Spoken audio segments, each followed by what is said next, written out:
It's okay.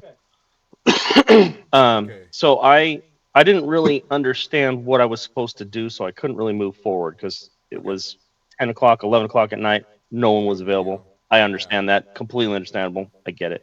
I think also another thing is that it took me a while for me to get the update. I mean, I was 2 days behind, and that's probably another thing that set me back even further. Okay. So I'm twofold problems here, right? Like Yeah. I didn't catch on with the update, and then I didn't have the recording. I guess it's not really an excuse, but it's just that's what happened in my No, life. there's no. To me, there's this is not excuses. This is just let's figure out what the problem is and fix it. Um, so I do, and thank you for bringing that up because that reminded me to start my backup recording method so that we will have today regardless. And if I'm part of telling you, today I have to go over and do the lecture again, that's what you guys need. That's absolutely fine too. Okay, so Hmm. I would really appreciate that. And then okay, yeah, because I'm telling you, when I say I watched the update video at least 10 times to try yeah, and get an understanding of what to do. yeah. I'm not exaggerating. Okay. Uh, Well, let's start with that then. Give me a second here to find out where. Oh, this is it. Let me flip over and bring Yeah, up the because like slides. I could read the slides and kind of understand the slides, but definitely Yeah. Well, it doing was while it you're was a explaining, real yeah, it's demo too, totally so that's yeah. not helpful, dude. So Come on. what I did yesterday or last night to try and kind of make the best of my time, since I'm trying to keep up and I'm trying to do everything. I reviewed all of the lessons, and then I went Nice. back and I started like filling out my notes, and I think I'm kind of some of the pieces. So going back, some of the things make more sense now. Okay. So it's kind of like having a nice little break kind of made me, I don't know, like understand it better. Does that make sense? Yeah. Like we've been pushing, pushing, moving forward, and I haven't really had a chance to digest. And I think Not this enough kind of helped me a little review bit. time. Like I just kind of say, here's what we did, but having some time to go back and actually see the review material helped. Let me dive into the For lecture me, yeah. then. I'll redo the lesson 8 lecture since that was missing, and and then let's and then when you do your here's where I'm at, maybe some things will already make sense, and maybe not. What do you think about that? yeah. I'm down Yeah, for I would that. appreciate it. Yeah. Okay. All right, let's do that then. So today we're going to talk about SQL joins. I wasn't mentally prepared for this, so pardon me if I'm reading from slides a lot. But I think the main thing is I'll work on trying to do some of the demos again that you don't see in the slides. Um, okay, so we talked in the previous lesson about insert, update, delete.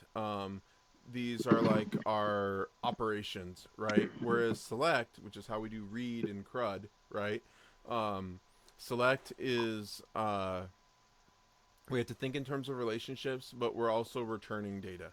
And so this is where you can do joins in here in some kind of tricky scenarios. Like you can do an insert and a select combined, and then your join makes sense. But when you do that, it's your select that's getting the join, not your insert, Um, and you're not updating two tables at once, you're always updating one table. But if you're copying data from one source into another table based on some data, then select will help you with the reference, and same with delete. Maybe you're deleting all the records in table A where table B is inactive, And as an that's example. basically what I learned last night, right? Like when you're joining a table, it doesn't update both tables with the information that you may insert in there. You have to do Yeah. it individually. So these they can use other tables, but you're only modifying in terms of insert, update, or delete one at a time, right? Um, and then select, though, you can return in your final results, as we saw in the first SQL lesson. You can have multiple results from you can have results from multiple tables in a single response. It's a little bit different there. Um, So when we get into relationships, a relationship is as an example that we've used last week is how students are related to classes, right? That was a many-to-many relationship that we discussed several times. And then we also discussed how grade, and so in order to represent this relationship, we created a middle table called student classes. And then we realized that grade made the most sense on student classes because a student only has one record and a class only has one record, but it's the relationship between student and class is where the grade sits. That's right. I remember that. I remember that. Awesome. Um, then, so in select, we want to specify columns. We don't want to use the little asterisks. And the next command in building the select statement is the from statement, which is where we specify the table. And up until the lecture that went unrecorded, we were just doing one table at a time. But then I showed how you could use a join, and there's a couple different kinds of joins, to link tables together. And then where is an important filter. Imagine if you're, writing some SQL for Facebook's database, right? If you don't have a good where filter, you might bring back 350 million records, or I don't know, however many people are on Facebook, but quite a few. you know, Yeah. so you got to get that to a manageable number, and where really helps with that. Plus, why bring back data you don't need? You're probably asking a very specific question, like show me all the users that are in a particular group. You know, then we don't Oh need to my God. bring everybody back. We just need to bring the ones in the group back, and then order Uh, by. Sometimes it's useful, sometimes it's not. A lot of these are all use case based, and so sometimes it's handy having results in a particular order, but not always. It's not required. It's optional. Mike, I think you were about to ask a question.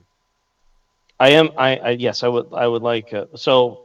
But I just realized instead of interrupting you while you're speaking, we should come up with some way of like letting you know we need. Like, is there like a little hand raising thing in here that we can just do when we have a question? No, but if you put something in chat, I will see it, and then I can pause when it's appropriate. Okay. I'm gonna open my chat then. So let me understand. I just Go put ahead. something together that I didn't realize. Okay. So you are literally giving us the format of the how to write the line. So you're writing Correct. select uh, uh, column. Select So these rows from these tables, join the no, tables no, together hold on. Sorry. Put it Oh, in your own no, words. yeah, let me do it in my thought process. So I'm gonna do select stat from player character and join to hit where strength is ordered by to hit, something like that. Mm, I'd have to see your columns and tables to tell you for sure.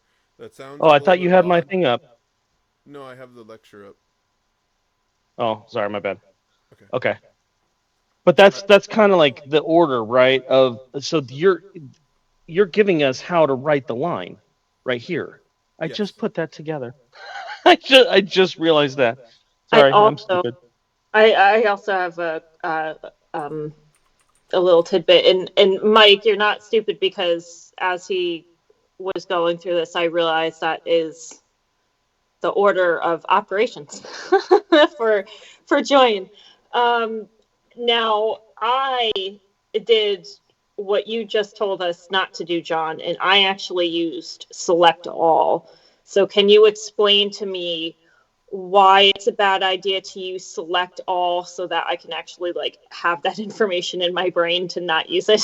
Yeah, yeah. So it all has to be do it all depends based on what you're where you're at in your development process. Okay. Okay. If you're investigating the tables and what's in them, and uh, sometimes you come into these things and you know exactly what you're going to have to do, and sometimes you Mm-hmm. know the results you're trying to achieve, and you need to investigate what's in the table in order to figure out the best way to achieve your desired result. You follow me? Mm-hmm. Okay. Yes. So I'll use the asterisks when I'm investigating. And once I've gotten it Okay. all sorted out, then I'll switch to like this one, right? Where these are just the ones I need, you know? So with the join, right? So like all of my joins were select all. And what you're saying is making sense because at work I'll use select all where Vin equals this, right? And I'm pulling, or well, I'm pulling Mm-hmm. like from scenarios, right? So I can see all the scenarios where this Vin number appears. So when I selected all from my Guardian table, was it selecting all of the rows in my Guardian table No, to join? that's a great distinction. So select here, right? This is defining the columns.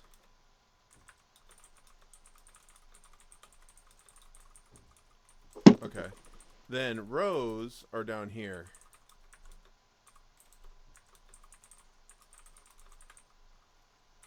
So, Yeah, select all from students as whatever.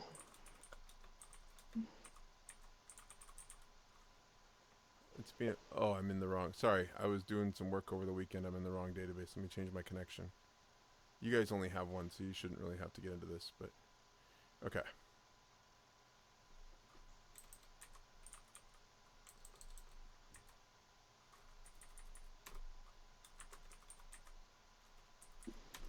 Okay. So if I run this, let me not worry about the where Oh, yet.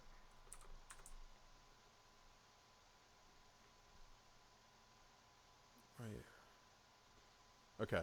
So this is everything in both students and student classes. No where statement, so I get all the rows. Every single student in the database that also has a record in student classes is in here. mm-hmm. For reasons I'm going to explain as we go through the lecture today, uh, if there was students that don't have a student classes record, they are not in this query. Okay, and we'll get into how to include them should we want to over the course of today's lecture. Does that Okay. make sense? Okay. All right. Then okay. So now if I only want to see certain students, that's where where comes in. So maybe we want Mm-hmm. to see students where grade equals 12. I just want to see the seniors. Right. Okay. Now I'm defining my rows, but I still get all the columns from those two tables. Okay. Right. Mm-hmm. Okay. Now, maybe what I really want to see now that I've gotten it down to my seniors, maybe the main thing I want to do is see their grades. Okay. So instead of select star, I'm going to do student ID just for reference. First name, last name, and then I got grade in here twice. And this is pretty neat because I need to specify, do I want the fact that they're a senior? I kind of know that because I specified I only want seniors. And what I really want Mm-hmm. is their letter grade over here, which also happens to be called grade. Aliases, which you may recall from one of the recent lessons, are these little bits, and Right. that's how I can say sc.grade. And if you look carefully, when I run this 12 is going to disappear. I'm not returning s.grade. I'm returning sc.grade. I'm going to see a bunch of nulls because we didn't put any grades in for anybody. Oops. Yeah.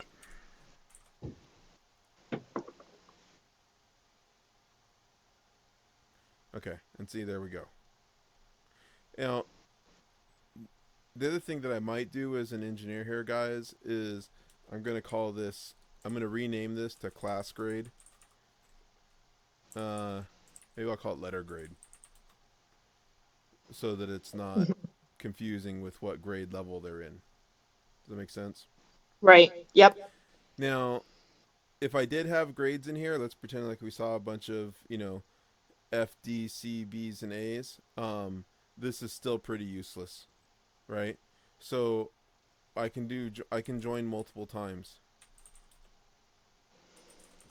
And I'm gonna format this a little better for you guys.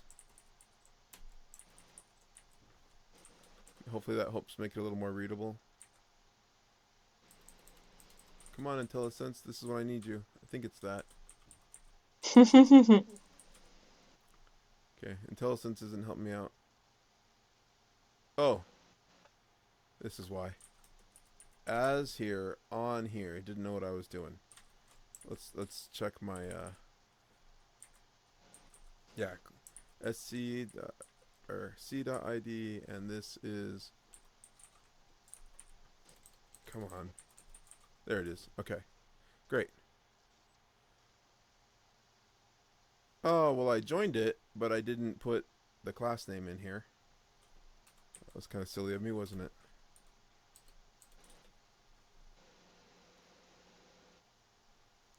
Okay.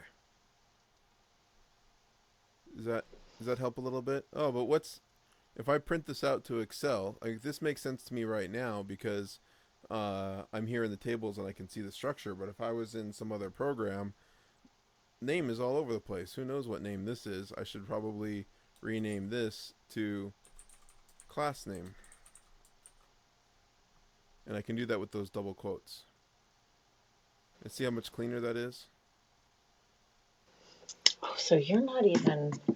Yeah, because I know I renamed my stuff, but I did not do it that way. I did something else. I like There's a full couple typed different it out. ways. Yeah. Yeah, See, but that's much easier. okay. And people put these things in different orders. Like, a lot, your Hmm. commands really have to be in one particular order, but this Right. is essentially the same. Some people will do this. Some people will take the time and even put spaces in. I don't have the patience for that nonsense. You know, Yeah. but all of those are accurate. Um,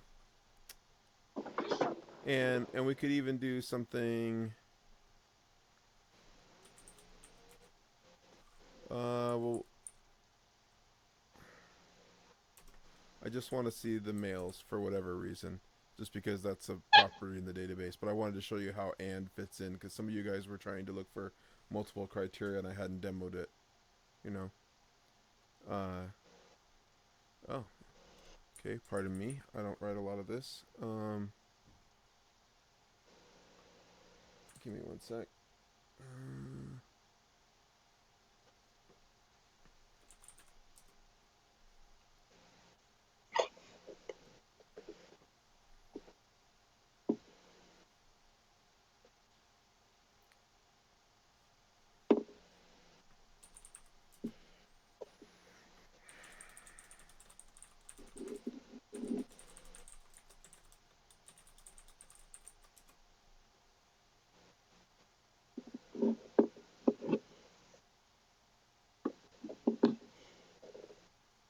Oh, sorry. Forgot my equals sign. That's what the problem was. This should run now. There we go. So, and then just to be more fair, and also to show you how or might get used, let's pretend for whatever reason we had more than male and female in our table. Maybe we're using some of the other genders that people recognize these days, but for whatever purpose we just want to listen to those two. This is how I can get all the 12th graders and two different gender values. Does that make sense? Hmm.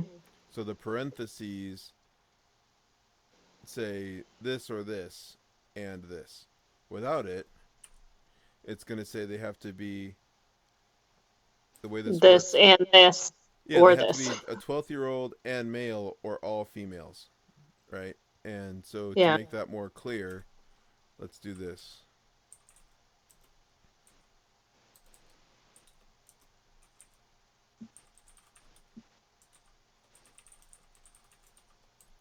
I guess grade level.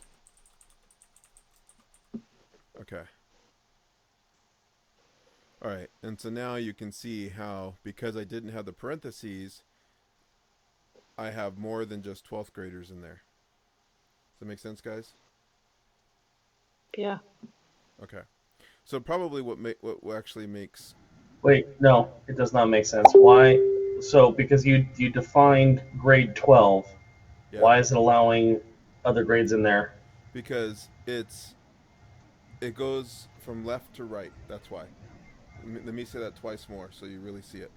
It goes from left to right. So they have to be 12th grade Oh, and male or female. just female, Yes. That's why that ignoring reads ignoring the 12. Okay.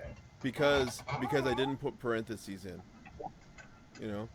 And This is some advanced grammar shit. yeah. Well, and that's why I wanted to say it a couple times. So that's one way of doing it. Let's Yeah. let's do one that's maybe a little less gender biased here. Pardon about that. I didn't think of this sooner.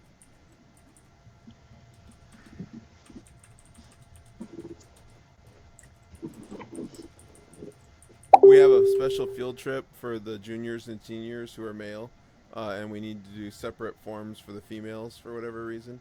Uh, and so now we get our 11th and 12th grade males like that. Okay. Okay. All right.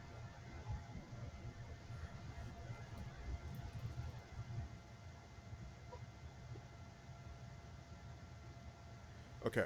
Sorry, my phone was binging.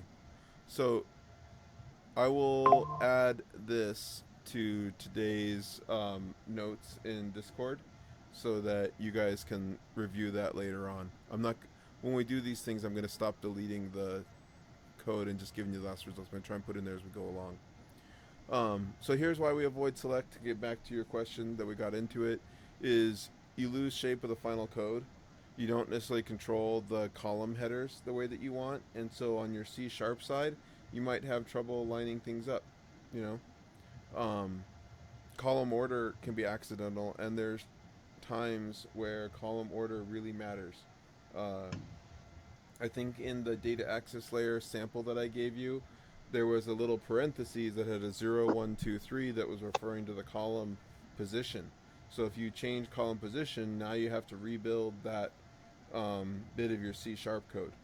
You know, so you want to be in control Okay. of your column order.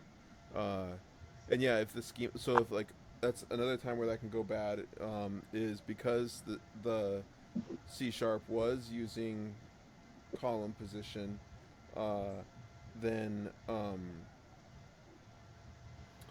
uh, if you add a value to the result and you don't put it at the very end, now you have to renumber everything. You know, so consider that too when you're making changes. Um, and then finally, just being explicit is professional. You know, So when you're Also, doesn't making changes in SQL, it can it can permanently change something in other database in C sharp is but what you're saying. no. I'm glad you asked that Okay. because that's not what I was trying to say. Uh, Okay. let's see. I'm trying to remember what I was writing code in for you guys. I think it was on the virtual machine, and I shut that down. Give me a second to boot it back up. Okay.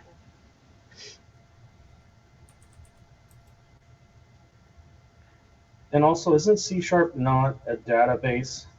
Just SQL is a database. Correct. C# is talking to the database, and SQL is the database language. Yeah, Uh, it's how we format the information that we're wanting, right? Mm-hmm. Yeah. And then I'm sorry, I wanted to expand on Courtney's earlier question about select star or select all. yeah, I haven't grasped that yet, Mike. Yeah. not full, Does not select fully, but no no, it's okay. I'm struggling too. Don't worry. it's probably because Select I all. select all the time, but I'm pulling information and I'm not You're joining things. investigating. You're not. Yeah, You're not. I'm Yeah. You're so not writing the final end product. You are trying to understand what's going on, and so you need to look broad. right? Because maybe this bit over Yes. here and this bit over here are the conflict, and if you're just guessing on this section, you can't see it. Yeah, so I'm trying to figure out what I actually did by using select all on my joins. Yeah. And this is going to sound really stupid now that I'm thinking about it. Now that I know that joins don't work the way that I thought. Like I thought joins basically like linked those columns together throughout the tables. So then they don't. They Mm-mm. don't because you have to update per table. So then what the actual F is the point of the join? Like I must be missing something because There's a I big don't there's a understand. big thing Okay. that I haven't made clear to you. This isn't on you. This is on me. Okay. Um, Oh, okay. I'm gonna start Visual Studio for a second here, and then I'm gonna Okay. just to get it I'll going. just Yeah, and yeah. then I'm gonna I'll, I'll just bring up dbeaver. No, I'm glad when you're sharing your thoughts like this. This helps me understand what it is I haven't adequately explained. So it's great. we all take in information differently too, so that's not necessarily a you problem. Mm, no, there's a fair amount of assumptions that I make in teaching class that are invalid, you know. And so when you ask those questions like that, then I say, "Oh, this was an invalid assumption," and I can jump in here uh, and clarify what's really happening, you know. Hmm. And I can see that the big thing is that we started with C sharp, and so you guys learned to write code, and code is a permanent thing, and you then started writing SQL, and you said, oh well, SQL is code, and therefore it must also be permanent. But that's not how databases work. Ah, okay. Yeah. So I can see where you're coming from, and I can see where I need to explain it a little better. Okay. Uh, and so as soon as dbeaver opens up here, then I will use a visual to explain what parts are permanent and what parts are. Um, let's use the word transactional. Okay. Um, Yep. it might be a year or two before my choice to use the word transactional makes complete sense, but I'm going to give a stab at explaining it in a general term now without explaining what's going on under the hood of a database server. Okay. All right. So here comes Immediate, but dbeaver. permanent. Tip of the day. Yes, one day we'll update, but not today. All right, and let's connect. Hmm. Okay. All right, I'm gonna use my local one because it's already connected. All right. So see this bar in the middle of the page? Hmm. Let's decide as a team that everything on the left side of the bar is permanent, and everything on the right side of the bar are only exist when we hit this play button. And then as soon as it's done running, then they don't exist anymore. Okay? Yep. That makes okay. Yep. Okay. So these tables and the data inside of them, permanent. Okay? If you use some code over here to create a foreign key or a column or something like that, it starts existing over here. I know one of these things has a foreign key. No? Index? There. Okay. Let's make an index. Once the index is over here, it's permanent, right? If you write some delete code, it deletes it over here. It's permanently gone. Does that make sense? But from the database server standpoint, as soon as this code finishes running, it no longer exists. So a select statement leaves nothing permanent inside a database instance. Hmm. Okay. An insert makes a permanent change because it inserts data. So does update and delete. But this makes no change. Does that make Hmm. sense? Okay. Yeah, So if it's you a did, whiteboard. yeah, it's a whiteboard. If you did a create statement over here and you don't run it, it never made the change, right? But if you do it and you run it, Hmm. it makes the change, and now that change is over here and it's permanent. Does that make sense? Yeah. Okay. So to the extent to what we were talking about before and the select statement and the join, those tables are only joined that way at the moment that you hit go, and as soon as it's done running, then it no longer exists, right? Okay. Yup. All right. So even Okay. this query doesn't exist permanently. Only the data you inserted into the table exists permanently. The query, like I said, once it's done running, is gone. So can I sidestep a question then? Yes, go Do, ahead. does SQL work in the way that I originally thought join tables worked when I was doing this? Tell me again more your thoughts, and let's dig into that. Okay, so like I'll just use like an example from work, right? Like I can select all from scenarios where VIN number equals this, right? And I'm going to pull from the scenario table all rows with that VIN. But I could also just not pull from scenarios, and I could just pull all tables where that VIN number exists. But that VIN number, that VIN is in its own column. That VIN column repeats throughout, you know, uh, VIN. It repeats in the deal table. It repeats in the scenario table. It repeats in the customer table. So, like, I can't imagine that the program is writing that VIN number in every single table. Like, to me, that VIN column is repeating itself because it's the same. It's copy and pasting itself because it's the same. It's just linked. I don't know if I'm explaining this better. No, it Like, sounds like you're. I mean, without knowing the engineers and the problems they were trying to solve and the evolution of the software, I would generally say that it was a poor design. The fact that it's in there multiple times. okay, so like when I joined when I joined my tables, I joined them by the Guardian ID, right? Because there's the Guardian Let's ID stick with is deal one instance. scenario and customer for right now, and let's just walk through your example. Okay. Okay. And Yeah. let me bring up Paint so we can do a little bit of diagramming here.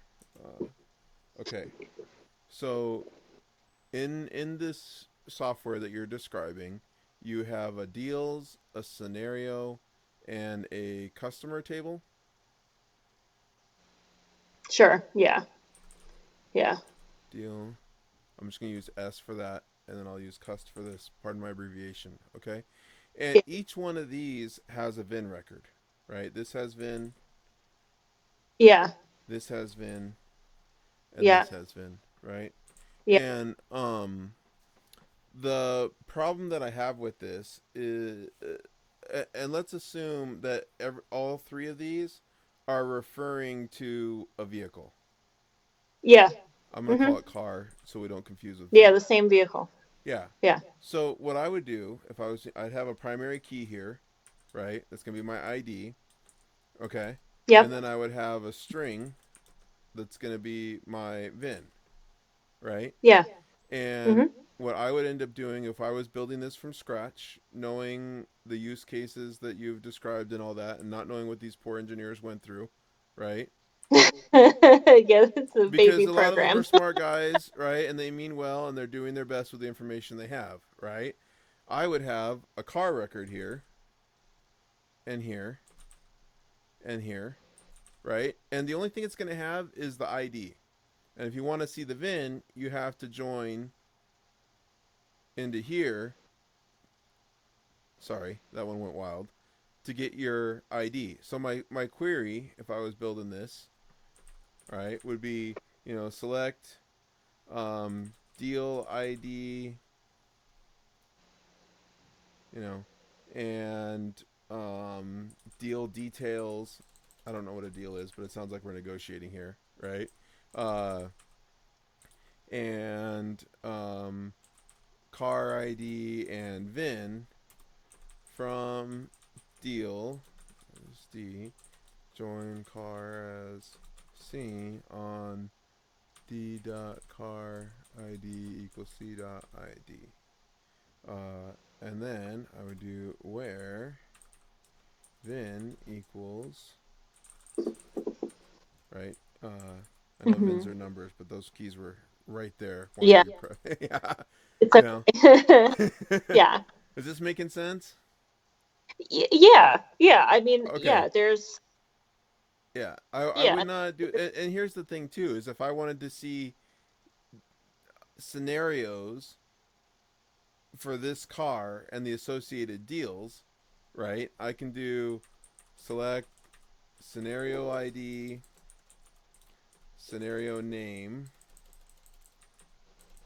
I don't know what a scenario is, but I'm just going. I'm making something up, right? Uh, Yeah. and then I'm gonna mess up my query. I sure did. Okay, and then I'm gonna do deal ID and deal details, and then I can do VIN, right? From scenario as S, join deal as D on S dot car ID equals D dot car ID. Okay. Uh, So join. you're using the car ID as the column. Yeah, and I'll explain why in 1 second. Don't let me get out of this without telling you why, because it's really important. Okay. Um,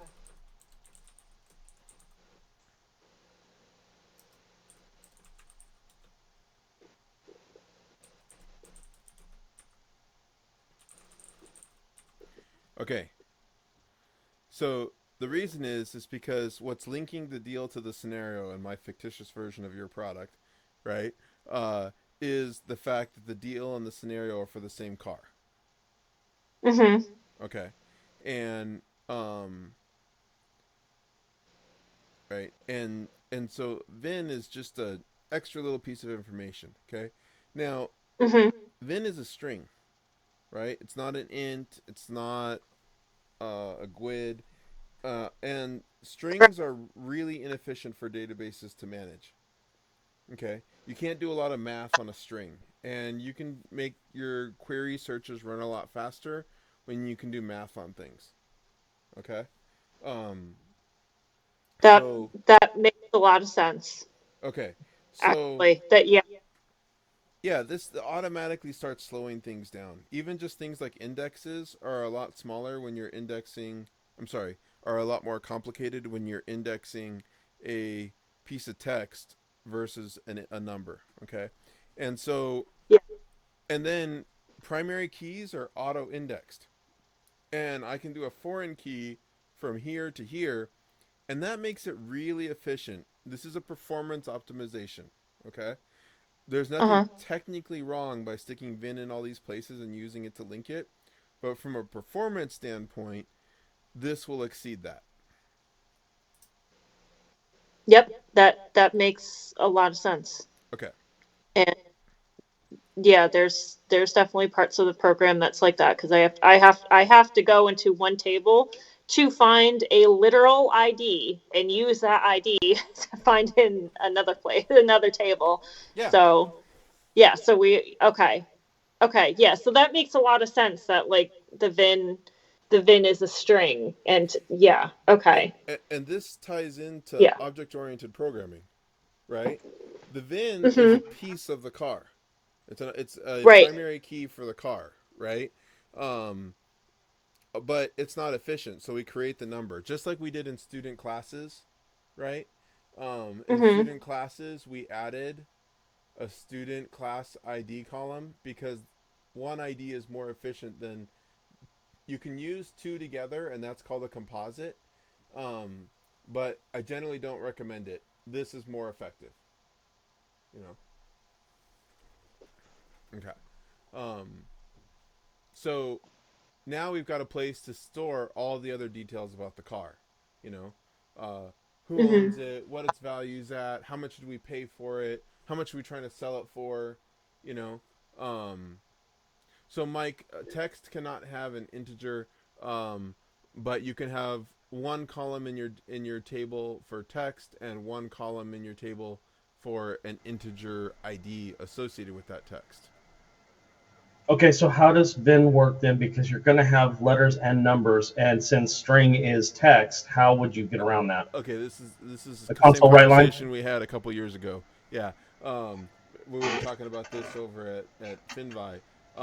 So when we say text from a programmer standpoint, we don't mean just the alphabet. We mean everything that you can put in on a keyboard: letters, numbers, symbols, uppercase, Symbols. lowercase. Yeah, and in Ding. fact, in modern string storage, you can even store emojis. And so Ding that's, bats. I wouldn't call that like fully fleshed out yet, but that's kind of where text is headed. Is we're going back to hieroglyphics because that was effective. Sweet. Yeah. Well, dude, the Egyptians had the aliens landing on their pyramids. Haven't you seen SG-1, dude? Come on. Yeah. Well, what's Okay, so cool is we'd probably know where the aliens came from and how many of them there were if they'd used text instead of pictures. Hey, so the that's way, your fault for evolving into text, not theirs. yeah.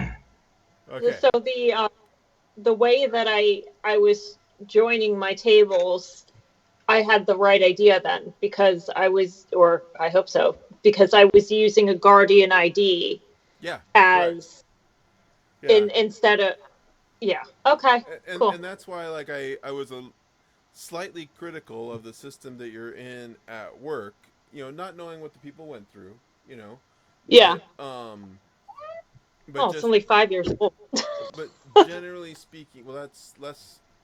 That's not. it's That means they've it's a used. baby. Yeah, exactly. I mean, some of these systems, like one system that they have at work, is some of the code is 30 years old, you know, Oh, our and competitors are 40, 50 years deep in their coding, and we're like, yay, we're 5 years old, we're web based, huzzah. I'm yeah, like, yeah, oh, this and is a I nightmare. mean, it goes both ways, back then adding another column would be very expensive, 40, 50 Hmm. years ago, and so if you did use Vin to join those, that would make a lot of sense. Also, your databases weren't huge. That car Right. dealership, 50 years ago might have only had 100 cars across the lot in a year, you know Yeah. as Yeah. opposed to a month right now. um, Yeah. so they would reuse these fields instead of IDs in older systems because they were trying to manage some of the other problems they were dealing with. And that makes, John, that makes so much sense because when I look at my conversions from our competitors, it's a fucking nightmare. Yeah, you It's a know, nightmare. up until I want to say like the early 2000s or something like that, like around when Windows 3.1 came out and a little bit afterwards, a lot of times your Hmm. variable names were limited to, I want to say, 6 or 8 characters. So like Yeah. doing something like this, you couldn't. If you look at people who are like, you know, C.ct equals S, right? Uh, it's possible they came from a time when variable length was highly restricted. Hmm. You know. Yep. Okay. So Is that all? go ahead. Is there also maybe another component here that we're missing? Is that companies? I'm not. I'm not going to pick on a specific one, but I'm just saying most companies try and get the most for the least amount of money, and so maybe they're not hiring the appropriate engineer for the right job. Maybe they're going one or Yeah. two degrees lower to get the work Hmm. done, and so you have like a person that maybe doesn't know quite how to make this work as fanciful as John would, right? Yeah, that's a great point. So, there's uh, there's a number of things that go into it. A lot of times, our innovators are fresh out of college. You Mm-hmm. know, they're the ones most interested in going and working for a startup and trying to create something new. They're also the least experienced. You know, and so if there's not like this kind of decision right here to use the ID and knowing that the fraction of a second it takes you to add an extra column now is much better than trying to refactor it later or have this long piece of text exist somewhere else, right? Right. That's all something that what I would call a mid-level, so not a junior engineer, but like a mid-level engineer would be aware of, right? Mm-hmm. Now, when to make one table versus another, I would say that that is generally speaking mid-level engineer. But if we get into something like, hey, over here we need to use a producer consumer pattern, or over here we need to use a transaction pattern for implementing this particular use case, that's something I would expect a senior engineer to know. And when we say, hey, we're going to build one piece of software right here that's the front end, and then in the back end it's going to be a separate service, and they're going to talk this way in this pattern, that's something that a software architect knows. And if you don't have those roles on your team, you're likely to make more junior mistakes. Or even if Big just boo you boo. have those roles, but they didn't a lot of times. Let me give you an example. Okay, in India, a bachelor's degree is a 2-year program, and it's only vocational. There's no general education component of it, as opposed to the United States, where it's a 4-year degree that includes general education. You know, they still earned a bachelor's degree, right? And it's recognized as a bachelor's degree, but it's not necessarily equivalent. And there are times where somebody gets hired into a role that one company has decided is an engineer role, and at another company, it's a higher or lower standard. Mm-hmm. You know, so that's how all that stuff comes to be. Yeah. Okay, let's go back to our slides. Thank you so much, because that Absolutely. And very I, enlightening. I do want to touch back onto what Courtney was saying because I want to make sure I understand this correctly. Okay, go ahead. Her selecting all, is that breaking the single responsibility principle? When she's doing it in an investigative component, she is not creating software. Okay. And so I would say no, because the single responsibility principle really applies to creating a software solution, not towards understanding how something works or locating data for a help desk ticket. Is that more akin to like debugging? Are we talking about debugging, or is it? What Courtney's doing I guess that's a is little bit different. essentially a type of investigation and or debugging. I mean, we haven't spoken enough about her job for me to draw a fine line there. I'm completely investigating. Okay, there you go. I'm just pulling shit to know where it's at. Yeah. Got it. Okay. Okay, table aliases. We've done a bunch of examples now, so I think you've probably got a handle on it, but let me call them out explicitly. When we talk about a table alias, uh, in this case, I am using very short aliases. S, SC, C. You see them in two spots. You see it in the from section, where I create the initial alias, and then you see it when I reference it. And you can see, in this case, I've referenced it because student ID exists in multiple tables, and I have to specify which one it is I want to return. They're all going to get me to the same place in this particular example, but it's confused. And if I don't have it, it's going to throw an error and say, hey, student ID could refer to multiple things. Which one did you want? It wants to be told exactly. You know, first name and last name only exist in one spot, so I didn't have to use the alias there. I had to use the alias for grade because not only did students and student classes both have columns named grade, but they also meant two different things. And so I also chose to rename them using my double quotes with a space after the column name so that it would be less confusing in my final results. And then while name only existed in classes, I it's putting the name here for reasons that I don't want to get into. But really, I have to put it here so that it knows I'm renaming the column for the final output, which you can see right here where it says class name. Okay. Also, Now for this, that name only exists when you run this, and then it's no more. correct. That's exactly right. So if you wanted to go into your column and rename your column, like grade to letter grade, right? Right here, yes. Yeah. What if you wanted to permanently Great. change So the I'm going to name? come over here to grade on this side, permanent change side. I'm going to right click on it and hit rename. Okay. So you can just rename it. I can. And then it tells There's me no here's harm. the code I'm Okay. going to write. I could have put this over here, but I like using the UI. Okay. And then now this query is going to blow up Right, because because you it's like, changed the name. yeah. So if you're Grade working on doesn't a big exist anymore. application, right, with a bunch of other engineers, it's a big deal to rename a table column. Because you might have multiple places in the application where that's used that all have to now be updated. See that? No one it's named so freaking basic. Yeah.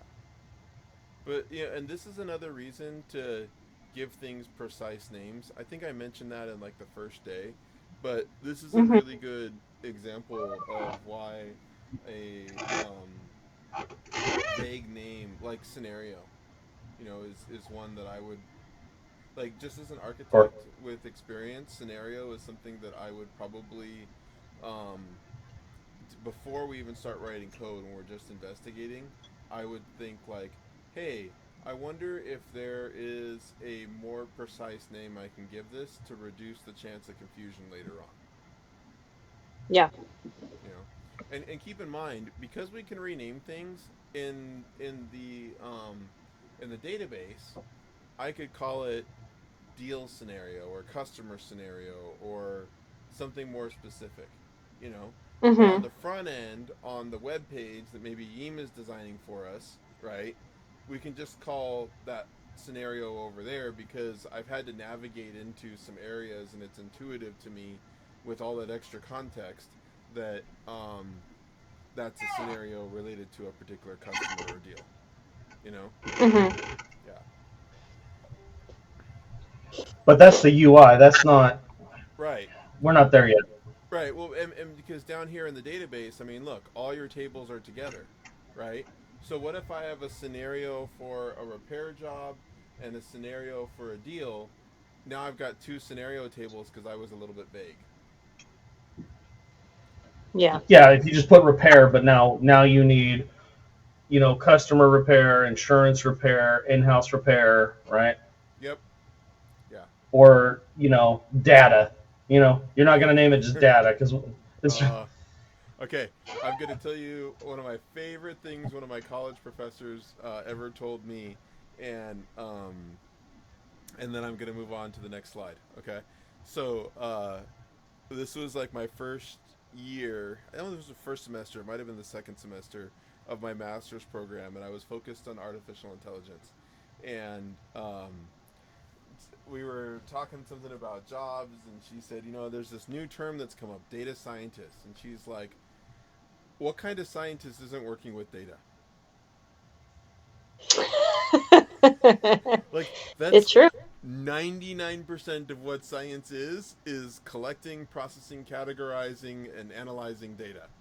Whether you're an Hmm. oceanographer or an AI engineer or an architect, it's all data. It's like a Yep. terrible term. Terrible term.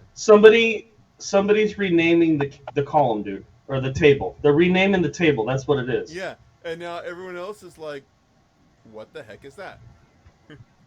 Hmm. Oh, Okay. you're just a regular scientist. I'm a data scientist.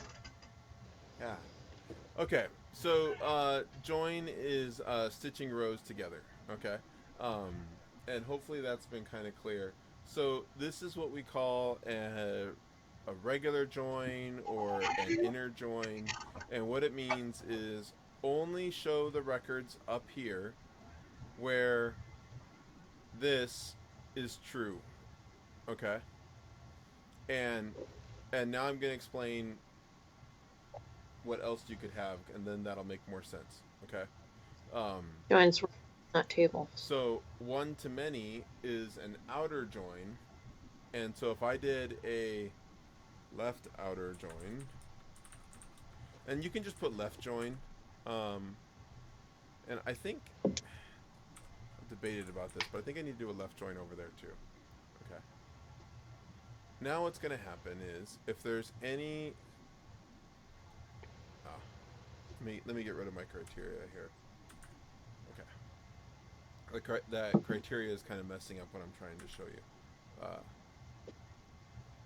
Okay. So if there's any students who don't have a record, yep, here we go. All these guys don't have a record in student classes. So what the left join tells it, as opposed to the inner join, is show me all of the students because they're on the left side of the comparison. Okay. Uh, and then only the student classes records where one matches, where there's a student ID record for it. This is how match is determined. Okay.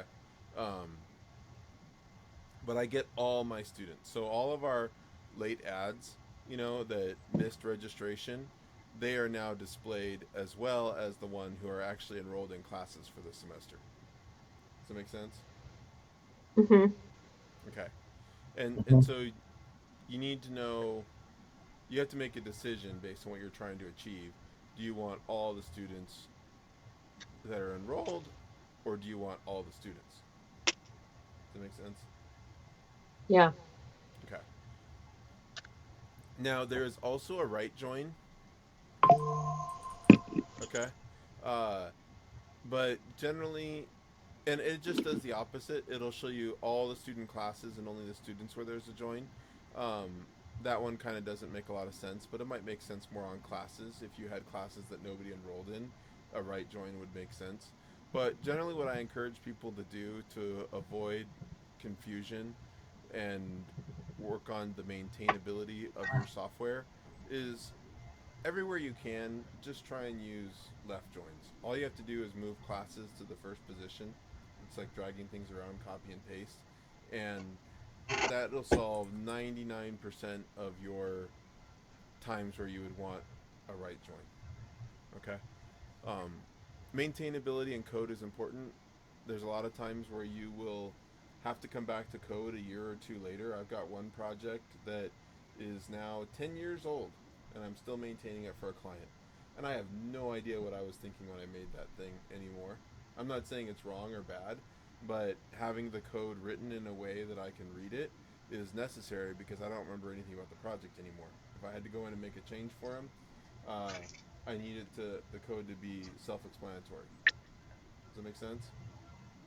Mm-hmm. Okay. So that's a one-to-many. And then the inner join, I've mentioned this now. You don't have to write the word inner. When you just do join, it's assumed to be an inner join. Left join is left outer join. Missing matches become null. And it depends on the question. Yeah. So we didn't want to exclude some students just because they weren't enrolled in a class. They're still our students. Mm-hmm. Many to many. This is where you have to have a table in the middle. So our many to many is made possible through the student classes table. And we talked about where grades stored. I think we built the grade column in class, but that was already there. And that's that letter grade column now.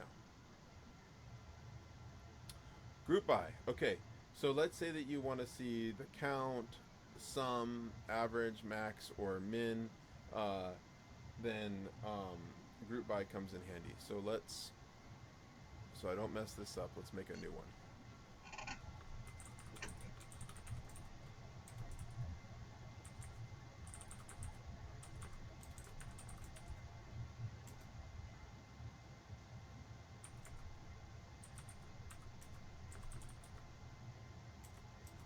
I did not write that. It was not helpful.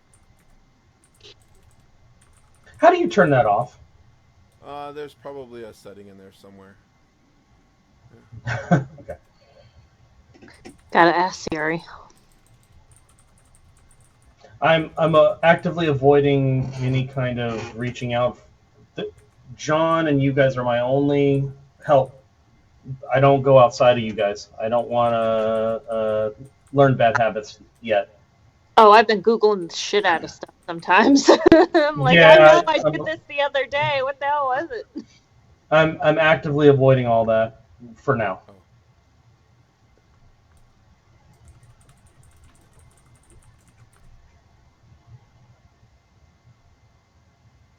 what I forget now. Select from as Oh, what is it? join as Class. SD on group. Class. So wait, you haven't defined C before C name. No, it'll take it like that because it's right there. No, no. Yeah, right here. C name. C dot name. Isn't it S? No, it's classes. The classes table right here. Yeah, but you're telling it C. No, I'm in the wrong database. Oh, Well, that'll do it, John. Yeah. C dot.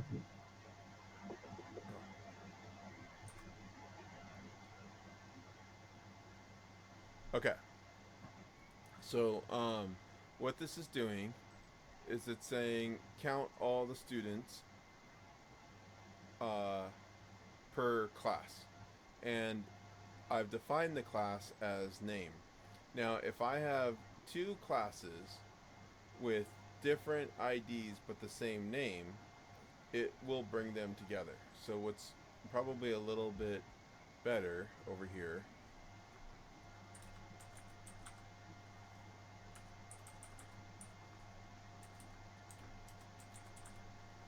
We probably should do this. Okay. Now the reason being is, let's say that we created a new entry in our classes table every school year, right? Maybe classes also has a school year property in here that we need to add. I'll put it in here for now.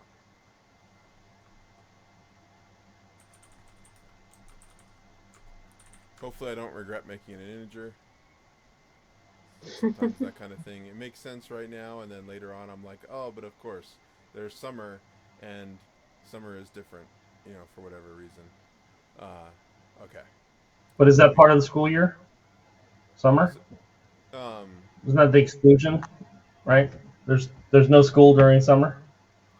yeah, exactly. It could be something weird like that, and then I would regret having an integer because what I actually want to put in there is like fall. Maybe instead of school year, what I really want is like semester or quarter, and um, so anyway, uh, but now if I just did it on name and we had three, two, we're going into this the first year, I wouldn't even realize we had a problem, right?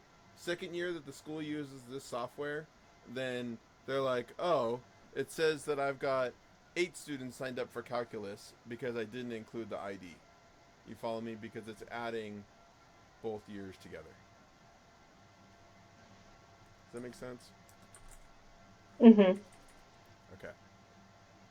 And so when you're doing your aggregates, you do have to be a little bit careful. A lot of times what I will do is I will add the count in later.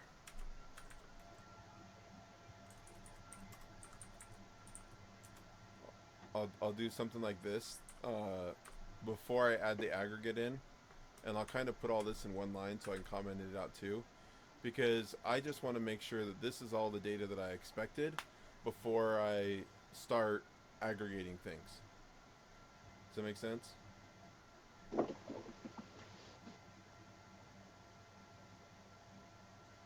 Sort of. Yeah, you want to make sure that it functions the way you want, and then you're just adding the additional. I want a number at the end or Right. whatever. Exactly. Yeah. So when I start counting things up, I get the value. I make sure it's exactly what I want. But that's an aside. That's like a tip for building and debugging, right?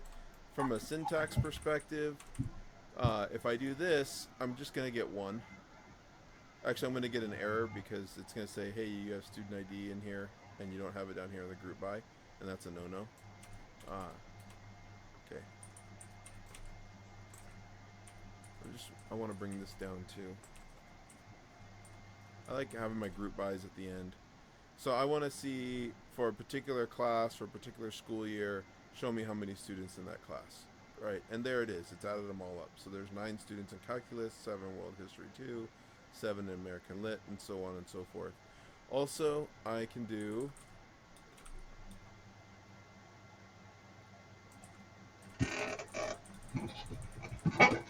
and I want to see who has the most students, so I'm putting it in descending order. Right there. If I don't have this, it'll put it in ascending order by default. See that? Yeah.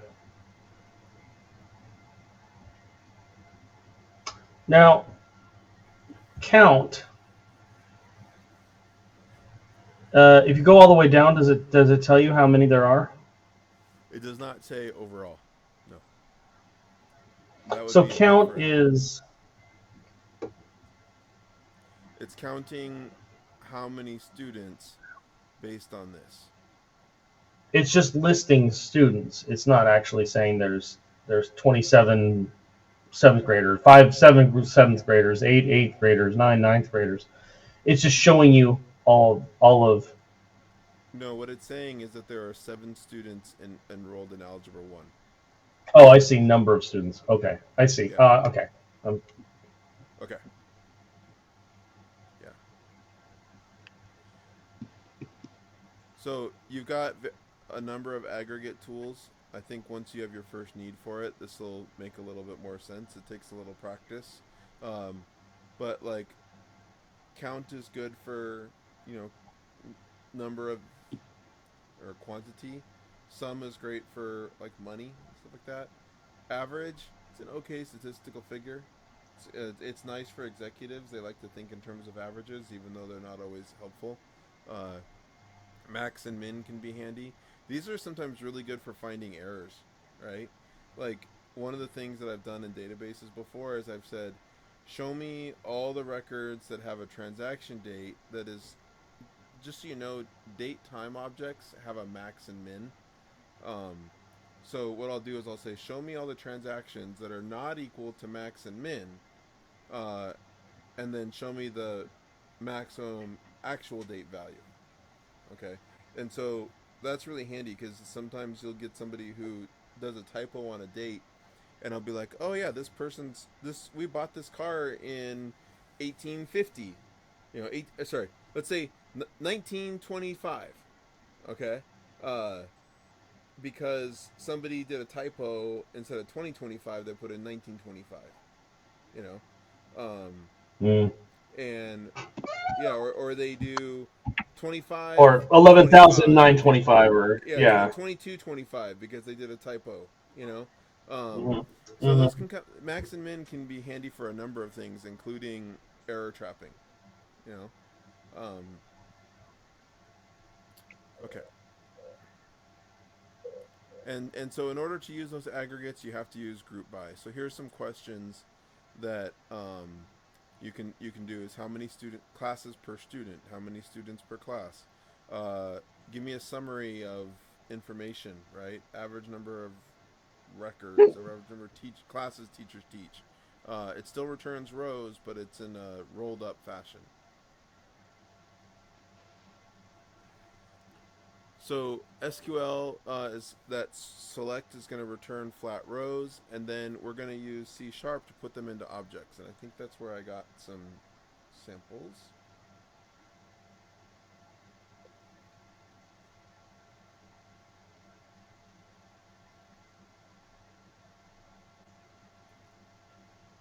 Okay, so I got get students as a method in my data access layer, and you'll see here I am passing the results of what got read out of the database into the student constructor, and this represents position. right? So remember how I said if I change the select, if I just had star here instead of specifying the columns, and it decides to swap grade and gender, my student object here is going to blow up or have the wrong data. You know, so even if somebody makes a change, as long as they don't rename this to this is the grade level, right? Then my query is fine. If they rename it to grade level, then this is going to blow up, and I'm going to have to go in and fix this.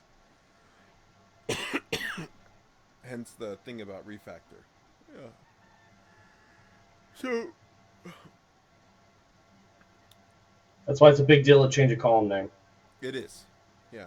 And a lot of times it's just not worth doing. It's easier to change it in the front end than it is to change it in the database, you know. And that's why, like I said, not knowing what's going on with Courtney's product, maybe there were really good reasons to have Vin as in there 3 times. It's possible that these were built as 3 separate systems that someone then mashed together, you know, Mm-hmm. and so maybe those were in there because separated they needed it. None of them had a car object, you know, and right now they're too busy building their business and doing all the amazing things to keep Courtney employed to take engineering time to refactor, correct it, and back populate all the customers' databases and all the custom reporting that customers have made by moving Vin. Mm-hmm. You know, that can be a really expensive big deal that's just not worth doing. You know.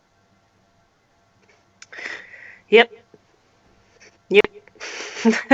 There's a lot of things where I'm like, can't we do this? And they're like, no. I'm like, Yeah. Yeah, okay. you Or they'll could. Do break you it, and want to I'm pay like, for it? Yeah. okay. Yeah. And honestly, like probably today you're only starting to see and imagine just how much work that really is. You know, and customers Yeah. can get kind of upset and frustrated by it, and that's why they might switch from a 40, 50-year-old system to a more modern platform. You know. Mm-hmm. Yep. Okay. That's the reconstruction then that passing into the constructor. It's the same Mm-hmm. SQL, right? In fact, one of the things that I'll often do, especially if I'm writing complicated SQL, is I will build this over there in dbeaver until I get it nailed down the way I want it. Then I'll bring it in here, especially if it's complicated.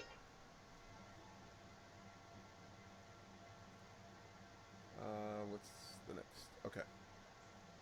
So what we're doing for homework, depends on these things, and so completely understand why we need to review it again, especially when the recording didn't go off. So SQL is going to read rows of data.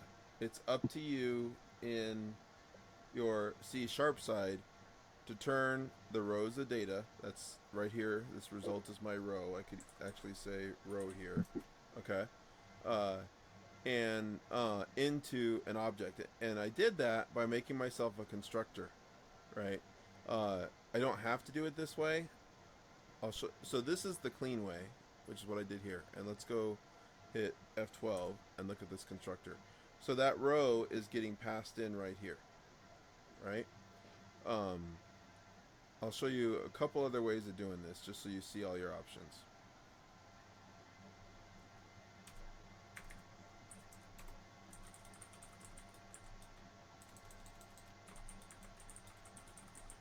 No constructor.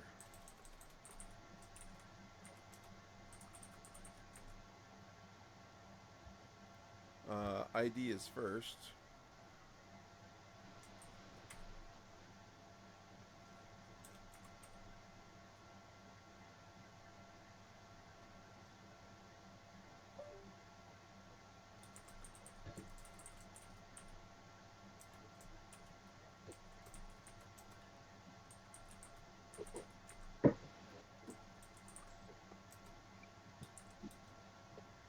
Because it always starts with 0. That's okay. Right. That's exactly right, Mike. Good point.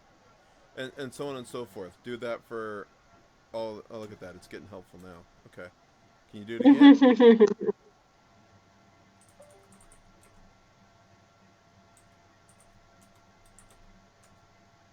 Okay.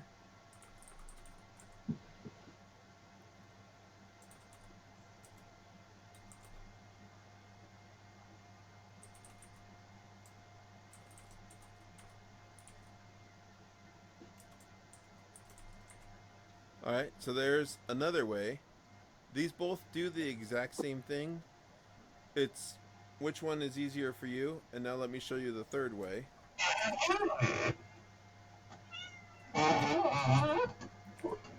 And sometimes this third way is actually my favorite. Okay. Uh, what does this return? It turns a NPG SQL data reader. So check this out.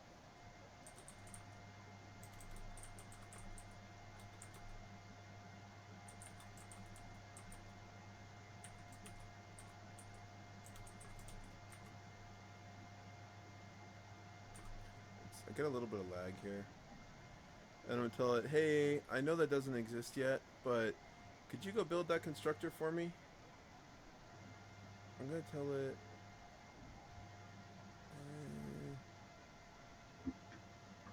okay, I don't really like either one of those.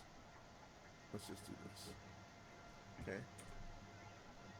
Alright, so now I can do...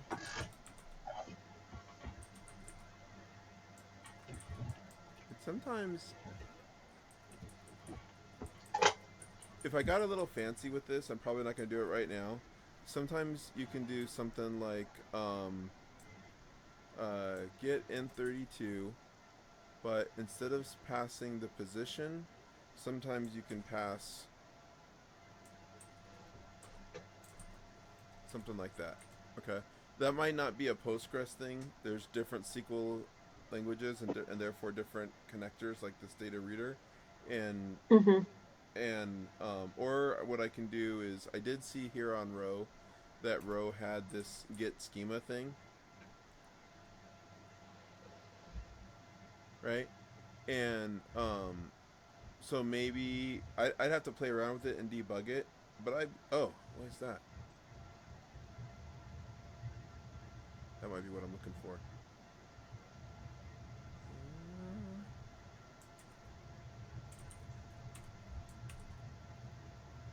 It's still looking for position, but sometimes there's ones where you can put in something to specify the column name, right?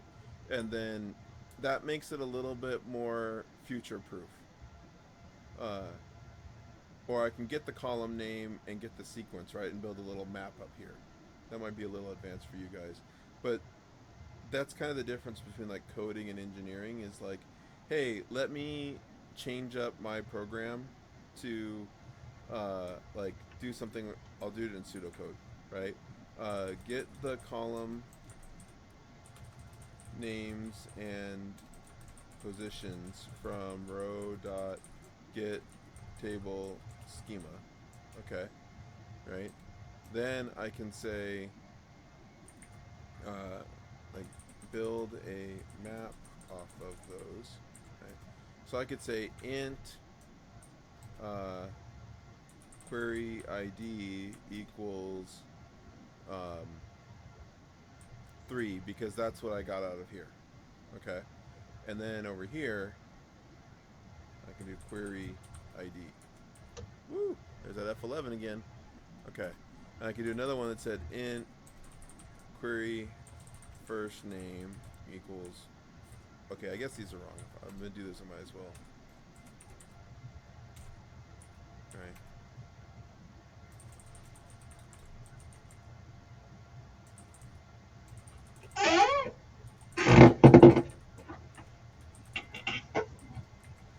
Okay, so hopefully this kind of shows you, lots of different ways to build this. All of these are just fine. Okay, I'd say this is probably what I'd recommend for where you guys are at.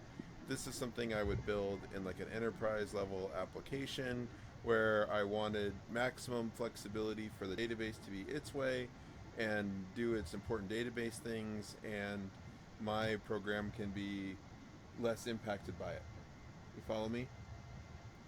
Yes. Okay. Uh, so I'm gonna now delete this,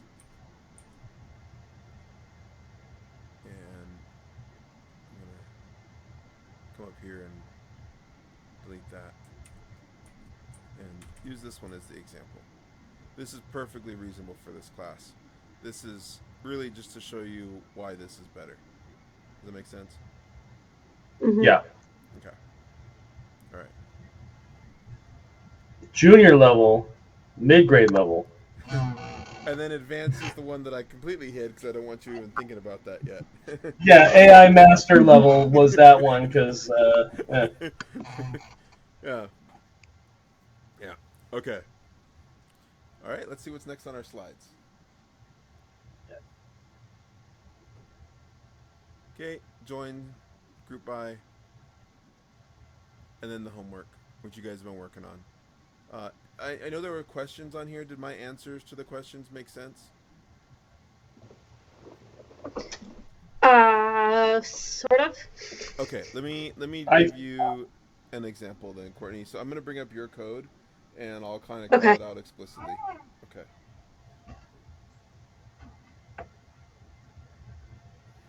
Okay. So over here on the C sharp side. Oh, beautiful. Okay. So I believe your guardian is probably where you're storing all your character data. Let's see. Nope. No, that's the Guardian Super. Guardian. It's in one of these folders now, huh? Oh, player character stuff. Probably guardian. Yes, Yeah, but we really haven't done shit about that. done, that's done okay. nada. No, this is great. So this is a class that I'd like to see a data access layer for. This would count as one of the two. Okay. Um, So, like a table. yeah. You're looking for a table. So a guardian table that has, it doesn't have to have dice roller because that's more of like an Right. in-game artifact, right? Okay. Um, but it has to have is alive, mobility, intellect, resilience, strength, name. Um, Probably needs to have class name. Normally, if you have a class, you have a class reference here, right? Normally, I Mhm. recommend building these out as tables in the database as well. Usually, that's what they should be. Obviously, I just said dice roller is not, right? Um, and but I'm comfortable if you just store in the guardian object a string class name, right? And it just exists here in the C sharp side for now because if I unless you've made a big change, class just has name for right now, right? If class started In having, go ahead. in DeBeaver, I did Guardian, Guardian class, Guardian Super, and then I did Guardian customization. But Okay. I didn't even touch the Guardian customization in C sharp because that's just So okay, unnecessary. so what I would say then is so great. So you're gonna have your classes and guardian and super. Those are gonna count as you only needed two, and you got three, right? Um, so those will count as your data storage requirement. Okay, and then guardian customization. That's a fourth. You know, so a lot more work than what was being asked for. It's okay to do it if you get it all done. You know, but Mhm. for a purpose of explaining the assignment, we're just looking for two. Does that make sense? But you're thinking the Okay, right so way. Yeah. I'll just keep with the Guardian and the Guardian Super, and the Guardian I'll put um the mobility, the intellect, the name, Yep. which is uh well, when you You said say you're name, gonna keep guardian and you're gonna keep super. So you probably need to have a yeah. class name that you can load in and a subclass name that you can load in. Oh yeah, yeah, because those all touch, yeah. Well, I Mm-hmm. mean, I could just rename. guardian customization to one of those two. Mm-hmm. Okay. Um, yeah. Okay. Yeah. So then the guardian would have like the mobility, intellect, resilience, um, and the subclass supers would have their own little things. Yep. Okay. All right. So that's what you meant. Okay. Yep. Okay. And then the bonus number 4 on there, which is just what I'm saying is bonus, is so you've got this whole story that you've built, right? Yeah. Uh, and so if you had a never-ending story table, right, that said Yeah. um, Guardian ID, current story ID, right? And when they do load, if that story ID went through some logic that put them into a particular, like you got story here, here, and here, right? So if maybe I you can mean, do story the ID lot. The, 1, sorry, I don't remember the order these go in, but maybe it's mhm. 1, 2, and 3, right? And then Yeah. based on that, instead of me having to repeat all this, it jumps me to that. That's the bonus. Okay, that's a little bit of a harder challenge. Okay, it I say solve the basic homework first, and then start thinking about the reloading story position. Does that make sense? Okay. Okay, cool. Um, all right, so let's take a look at Mike's. Fun stuff. Uh, uh, wait, I have a question. So why is the Yeah. dice roller not a table? Well, assuming that her dice roller is similar to my dice roller, the only thing that might be relevant to store is the seed. I don't even think I have a seed. Do I? I don't remember. I don't actually remember. Yeah, you got So Because it's there's seed. a better to have the dice roller in C sharp versus the database. Well, you can't really put it in the database. Do you know what I mean? Like most of this is logic. Do you see what I'm saying? There's not really data to Oh, store here.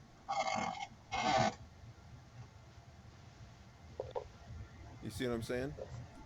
the database will store what the dice roller does in C sharp. Yeah. If you wanted to get super, super, super fancy to repeat this, you would need 2 pieces of information.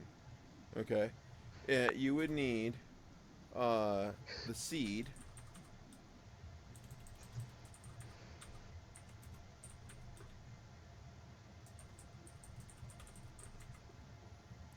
Okay. Oh boy. Yeah, and then every time that a dice gets rolled, like right here, right? You would do like that just means roll number equals this is shorthand.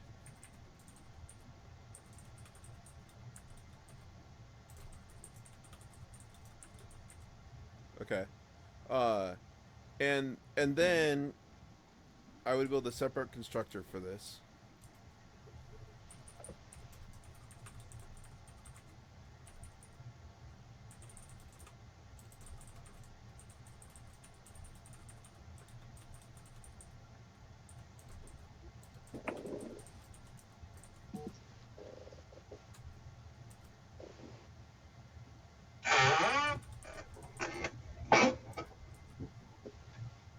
I did that backwards. My bad.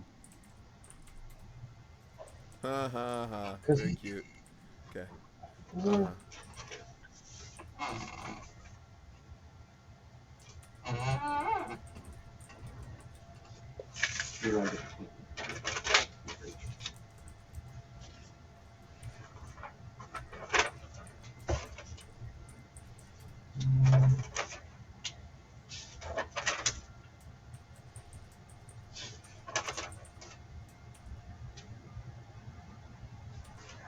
so I don't think any but game dice on this earth probably does that. I could be wrong.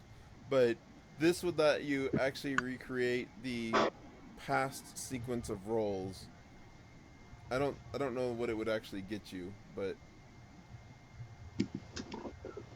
Well, there are certain circumstances where you can, well, only in D&D that I know of, where you can manipulate the roll and take the one, you can replace the one you just rolled with the one that, the one you rolled before. Like you can swap them, right? So, like, let's say the goblin rolled to hit you. You can replace one of your dice rolls with his, so you can take a low number and give it to him, and then he critical fails instead, right? So there is a very specific instance of where that would be useful, right? But okay. uh, not really. Well, this isn't You're storing right. that It's not value. common. This is just storing. If you're 2 years into playing Destiny, this could be 30 bajillion, you know, uh, or Yeah. something like that, you know. Or and then you'd be getting into more complicated engineering numbers because you'd be running into integer values that don't exist. But I don't want to get into that right now. And that's not what I'm Well, asking you to do. But sorry, Courtney. This none of this will mess you up. Uh, oh, All good. so could you use? So okay, I have questions. yeah. Okay. Uh, about this. So Hold on, you, Mike. Before you go, let me just finish saying this, okay? So all I mean for requirement number 4 is like you have these 3 sections of your story, right? Uh, and if you made a way when they hit load, let's say they're in section 2, it jumps to section 2. If they're in section 3, it jumps to section 3. That's what I mean in by the 4th requirement for the homework that is bonus and not required. Does that make sense?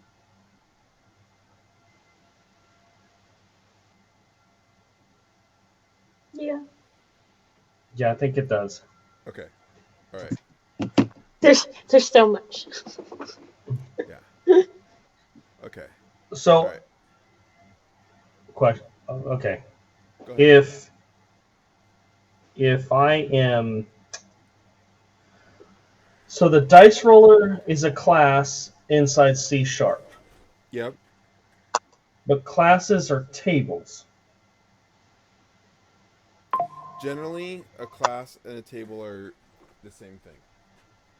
But Like because two it's different a systems. formula, it's not data. It's creating data, The right? dice roller is, as opposed to the character, which is really just storing data. Storing data, right? Okay, all right. So I think I need to make that note for me. That's what I This meant is by good. trying to say behavior code and class structures and using these examples, is some of your classes do stuff like Courtney's story, right? And some of them are storing critical information like the character or guardian or Yeem's event, Right. you know. So can I? So can I? Uh, okay. So for like, you have the creation of your character. Mm-hmm. Then I'm going to go into the world. So let's say I start in a tavern. The Okay. tavern is going to be its own table. But then I go into combat when I leave the tavern. Is combat going to be the next table? And is that how I flip between the two? You're asking how to do number 4. Well, oh, I'm sorry. No, I'm not. I was just trying to understand. No, I mean So I'm going it's to make okay. these. I just trying to make sure I get the right answer for the right question. Well, when I transition from the tavern to the road to a dungeon or a tower and then back, right? Like, because if I'm going to go back to town, right? Mm-hmm. So I'm going to create these as different tables, and I'm going to have to flip between them. Maybe. Or am I Or creating? so here's what I want you to do is try and I'm gonna save this guy just in case you guys need it.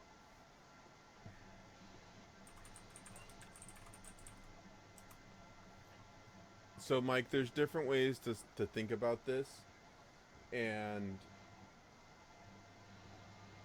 what you need to figure out right now is the simplest possible way of doing it. I'll tell you probably where I would start, but you don't have to do it this way. Okay? So, what I Let's see would if it do. makes sense to me. What's that? Start there. I said let's see if it makes sense to me. We'll start there. I would have a table called location. Oh, sorry, I didn't want to put that there. I want to put it up here. Okay? And in my location table, I would have ID, name, description. Okay? And maybe some other things, depending on what you're trying to do. Okay? So in here, I would have 0, tavern, right? Right.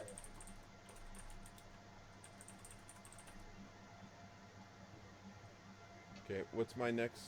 Oh man, that word. Okay, sorry. Okay, what's my next location, Mike? Forest? The road. Yeah, forest. Yeah.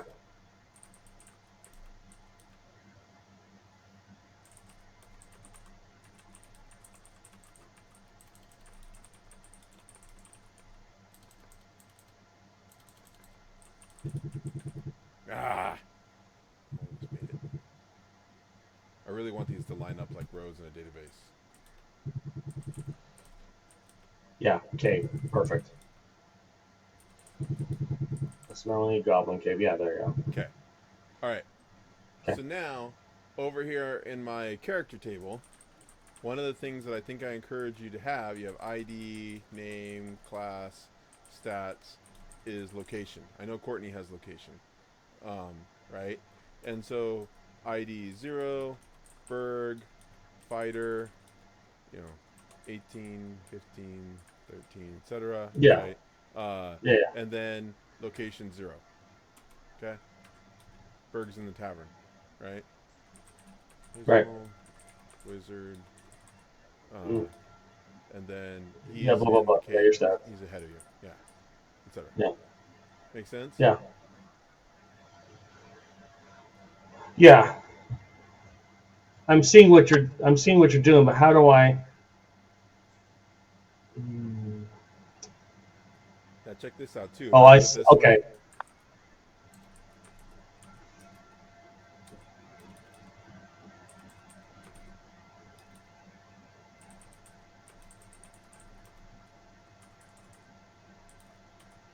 you know what I mean? I didn't do the header row, so hopefully you can kind of guess what I'm doing there just by the name. No, I know what you're doing. Yeah, I see And what you're then doing.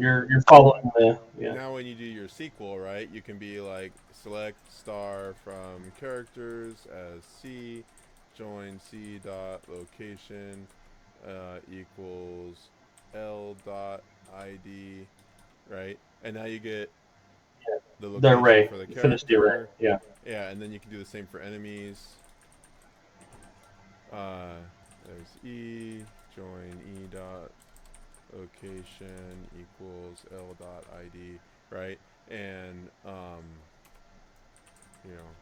where L dot ID equals 2, because you're trying to figure out,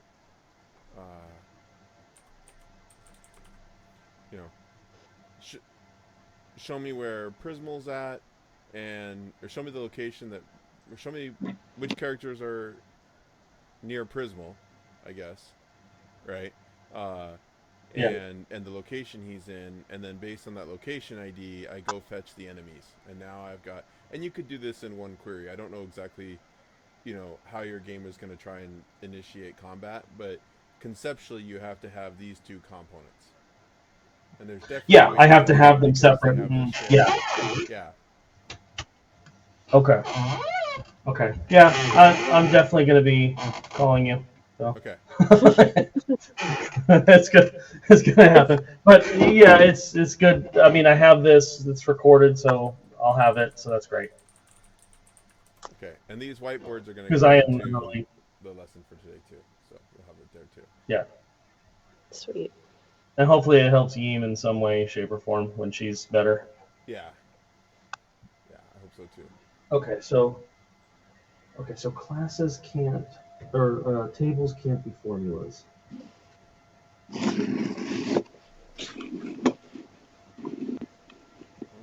kind of catch up for a little bit and Yeah, I got 6 cats around me, dude. So I think I have to go feed cats. okay. Kitties.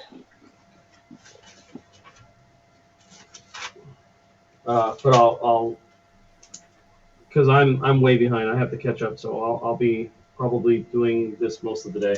So I So know it's already late Courtney's time. Do we need tomorrow to be a working session? Um,